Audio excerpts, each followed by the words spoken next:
Hi guys, welcome back to another video. This is your friend Pep and you're watching Pepstories.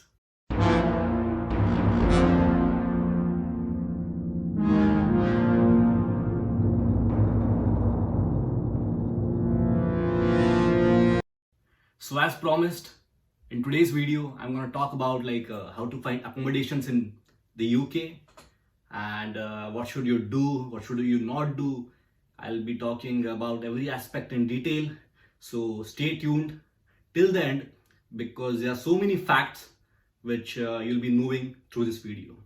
So first of all, uh, let me talk about how do we choose our accommodation.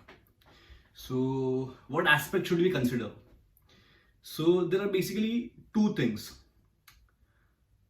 First of all, you need to decide whether you are wanting to stay at a student accommodation or at a private accommodation. Okay, so now let's differentiate what are these two. So basically, student accommodation is like a accommodation designed like a hostel, and only students live over there. For example, this room is a student accommodation, and private accommodation on the other hand is private individual houses. For example, there is a house already, like few people are living over there, but they do have a space, a room empty. So like you just rent a room for yourself in that house, and then you guys share the bills and all amongst yourself. So these are like basic two differences of student accommodation and private accommodation. So another fact, so basically student accommodation are very expensive. So that's the negative point of it. As I told you that for the student accommodation of mine, I'm paying almost 75,000 Indian rupees, like around 750 pounds per month, which is definitely very high. Because on the other hand, if you choose for a private accommodation, you can find it around like 400, 500 pounds per month max. Like a good one, you'll be having a individual room for yourself, and if you're lucky, you might also have your own washroom, like a ensuite room. So that's the money difference in student accommodation and in private accommodation. But also, the good part about student accommodation is that if you are new in the city, if you want to make friends, this is a very good place to live because you keep seeing students around, so it's easy for you as a new person in the town or in the country to gel up with new people. And apart from that, for example, my student accommodation has games and all. For example, we have pool table, we have table tennis. So basically student accommodation do tend to have this leisure activities for students studying over here, so that's another good part. And in student accommodation you don't have to take care of things like electricity bills and all, water bills or heating bills, because they have a proper team for that and they take care of it. But on the other hand, in the private accommodation you have to do all these things yourself. So as I said, it has pros of it and it also has cons of it. So now moving on to another part, how do we find a cheap accommodation? If we want to go for a private accommodation, how to find a cheap one? So in this case, you can use websites like Gumtree and Facebook Marketplace to find the accommodation around the area you're planning to live at. Gumtree is a very good website. Also, you can look at sparerooms.co.uk. It's also a wonderful website to plan a private accommodation, and there are cheap accommodations available over there. And apart from that, if you are late, like I also said about this in the previous video, if you are late in getting the visa, don't just book a expensive accommodation just like me, because I was not knowing this fact then. So I don't want you guys to face the same thing which I did. I paid a lot of money for this accommodation, but if you are in the case like me, if you get a visa late just like me, what you can do is, instead of paying like too much money for like this fancy accommodations, you can just come to whatever city in the UK you're planning to study, stay there for a while, like for a month, book a Airbnb on your arrival or before. It would cost you around 700 800 pounds, and stay there for a month, and in that month explore the entire city, search various websites and visit there like personally, talk with the owner, talk with the people living over there, and if you find it is legitimate and it is in your budget, and you can go for it. And I'm very sure that 1 month is like pretty enough time to find a good accommodation just by exploring around. And in the first month you won't be having like too much of work at the university, so it's totally doable. So just don't just like panic and like book a very expensive accommodation by like putting a lot of pressure on your parents, maybe, or on your own pocket. So you can avoid doing that by this. So now let's talk about what's the ideal time to book an accommodation. So the most ideal time to book an accommodation, I'll say, is 6 months before you want to move to the another country.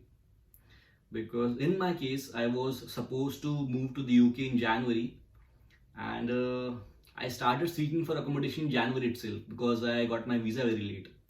But you guys should not do that. If you're planning for September intake, I think this is high time you should like start looking for accommodation. And even if you want to book this fancy student accommodations, I think you should do it right now, because at the end, even the expensive student accommodations are not available in so many cities. And you can use websites like Amber Students for this. Amber Student is a very good website. There is another website called as Prestige Student Living. So you can use this kind of student accommodation websites. So what they do is they're linked with various student accommodations in various different cities, and you just have to pay a small deposit of say £100 to secure your room. And most of the websites, for example Amber, Prestige Student Living, this have like totally refund policy. Just in case you are not able to make it, they will refund your deposit. So I think that's a thing which you should be doing.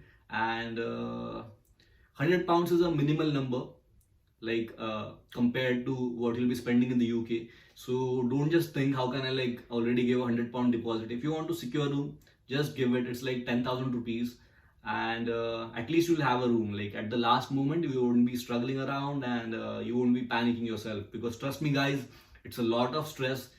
The visa process ends so easy. It's very hectic. There are so many things you have to look at. So just try to make this process as easy as possible. And another point, and the last point I would like to add for this video is, you can also choose your accommodation based on two factors. First is, if you want a convenient living style, or you are doing too many things, you're occupied with too many things, and you want to have your accommodation near to your university, then you can find the accommodation which is like very near to your university.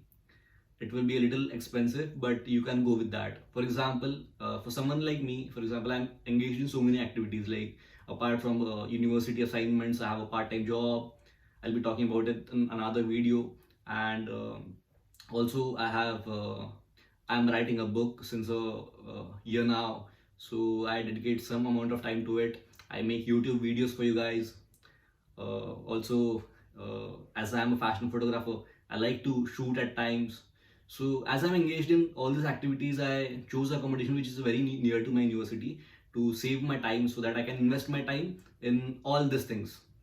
So if you're someone like me, you can choose to stay closer to the university. Or if you're someone who is more inclined towards finding a good job, a good part-time job, and want to have more options for a part-time job, what you can do is, for example, if you want to study at Cambridge, you can like choose to live at London.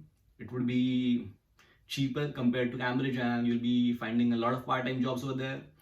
The only negative thing about it would be that every time you have classes, which are like usually 2 to 3 days a week, you'll have to travel back and forth.